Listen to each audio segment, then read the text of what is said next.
Hello दोस्तों, आपका स्वागत है हमारे इस चैनल में जिसका नाम है माय हैबिट्स विद मयंक और मेरा नाम है मयंक विश्वकर्मा। दोस्तों, उच्चारण की श्रृंखला का ये तीसरा वीडियो है।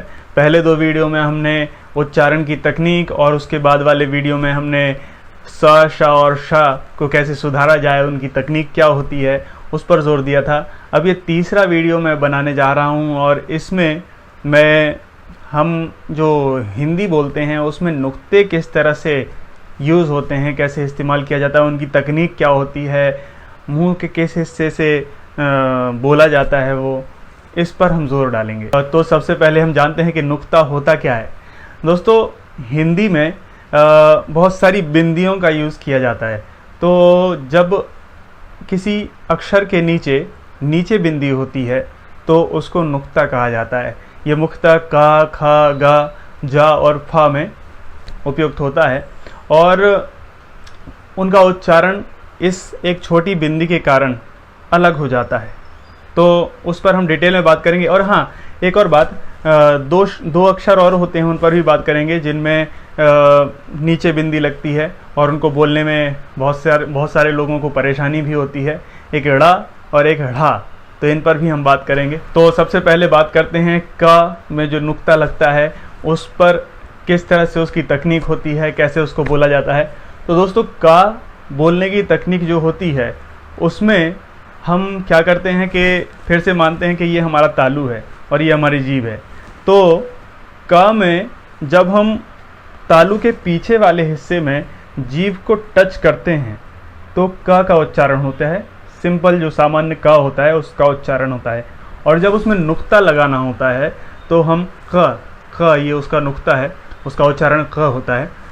तो जो ये पीछे तालू के पीछे जो जगह है जिसमें हमारी ज़ुबान जो है टच होती है उसमें थोड़ा सा गैप रख देते हैं। मतलब जो अंदर से आने वाली हवा है उसको निकलने देते हैं। इतने गैप के साथ जब बोलते हैं हम तो ख निकलता है, ख, ये का और ये क।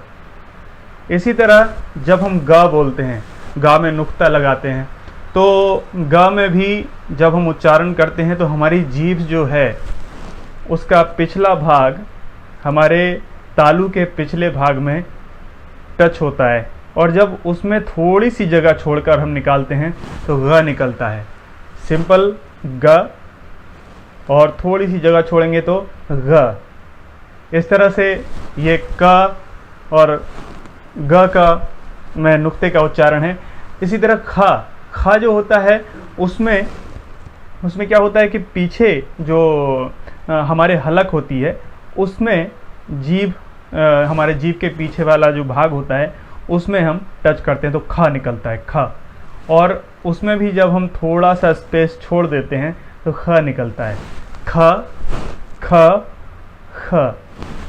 ये तीनों का, ख और ग, क, ख, ग, इनके उच्चारण हैं। इनमें नुक्तों के उच्चारण में सबसे पहले यही ध्यान देना होता है कि पीछे जो हलक के पास जो हमारी तालू होती है और जीभ होती है उनका जब परस्पर मिलन होता है उनमें जब थोड़ा सा गैप छोड़ दिया जाता है और हवा निकलती है तो वो नुक्ते के साथ निकलती है, नुक्ते का उच्चारण होता है। और जब मिला के निकालते हैं तो फिर शुद्ध जो क, ख, ग होता है उसका उच्चारण होता है। इसके अलावा दो जो अन्य नुक्ते हैं वो एक फ में और एक ज में लगता है।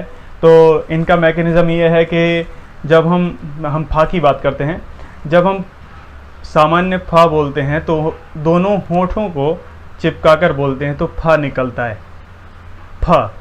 और जब नुक्ते वाला निकालना है तो नीचे वाला होंठ जो है वो ऊपर वाले दांत में टच होता है तो फ निकलता है, फ, फ। ये अंतर होता है, फ, फ, फ, फ। और इसी तरह जा है तो जा में क्या होता है कि हम अपनी जो हमारी ज़ुबान होती है वो तालू के आगे वाले हिस्से में जब हम टच करते हैं तो उसमें जा निकलता है और उसमें थोड़ी सी स्पेस छोड़ देते हैं, थोड़ी सी जगह छोड़ देते हैं तो ज़ निकलता है।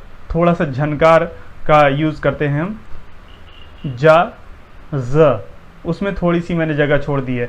जब चिपका के बोलेंगे तो जा आएगा, जा, और थोड़ा सा छोड़ेंगे जगह तो ज, ऐसे आप उसका प्रैक्टिस कर सकते हैं। जा, जा, जा। इन सभी नुक्तों को शुद्ध अक्षर से अलग करने के लिए या फिर समझने के लिए एक बहुत अच्छी एक्सरसाइज है, उसको हम कर सकते हैं। जैसे कि अगर ज और फ, इनमें हमें अंतर करना है और सीखना है कि जब भी हम हिंदी बोलें, जब भी हम इन नुक्तों का उपयोग करें तो शुद्ध निकले, जैसा है वैसा निकले। तो इसके लिए बहुत अच्छी एक्सरसाइज ये है कि हम दोनों को अलग अलग बोल के देखें।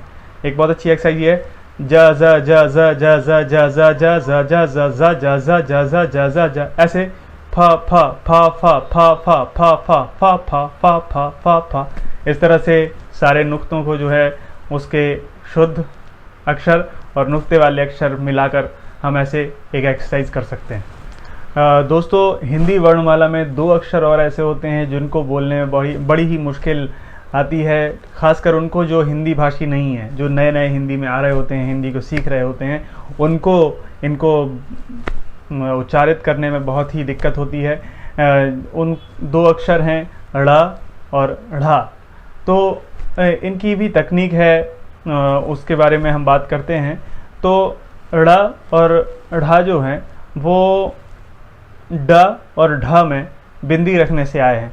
अब ड और ढ कैसे बोले जाते हैं, तो उसकी तकनीक ये है कि हमारा तालु है, उसके आगे वाले हिस्से में हम जीभ को पलट देते हैं और चिपकाते हैं तो प्रोनाउंस होता है डा, डा। और जब इसी में हम थोड़ा सा प्रोनाउंस करने में हा का उच्चारण जो है मिला देते हैं तो जगह वही है, जीभ को ही वहीं रखना है, बस थोड़ा सा हा का जो उच्चारण है उसको मिला देना है, तो प्रोनाउंस होगा ढा, ढा, ढा। और जब इसके नीचे बिंदी रख दी जाती है तो इसका प्रोनाउंसिएशन बदल जाता है और उसका उच्चारण होता है ड़ा और ढ़ा। उसकी भी तकनीक बहुत ही आसान है कि जो हमने जीभ ऊपर मोड़ी हुई है तो ड से ड़ा बदलने में अंतर ये होता है कि मोड़ी हुई जीभ को अब हम चिपका के नहीं बोलना है, उसको बाहर फेंकना है।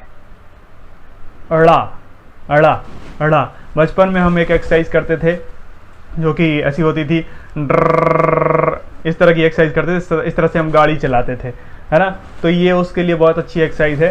तो जब हम जीभ को बाहर फेंकते हैं तो ड़ा उच्चारित होता है। इसी तरह जो हमने ढा बोला और डा में हा का साउंड मिलाकर ढा का उच्चारण किया, उसी ढा में हम जब जीभ को बाहर फेंकते हैं तो ढ़ा निकलता है। पढ़ाई, पढ़ाई, पढ़ाई, डंका, सॉरी, पढ़ाई। ढक्कन जब बोलना है तो जीभ यहीं रहेगी, लेकिन जब पढ़ाई बोलना है तो पढ़ाई, इस तरह से होगा। तो ये जो कुछ अक्षर थे, इनको बोलने की तकनीक, इनको बोलने का किस तरह से, इनको मुंह में किस तरह से कौन सा हिस्सा इस्तेमाल होता है, वो हमने बात की। और भी आपको अगर इसमें कोई परेशानी हो तो आप मेरे कमेंट बॉक्स में लिख सकते हैं। और इस वीडियो को लाइक, शेयर एंड सब्सक्राइब ज़रूर कीजिए अगर आपको ये वीडियो अच्छा लगा हो और हेल्पफुल रहा हो तो।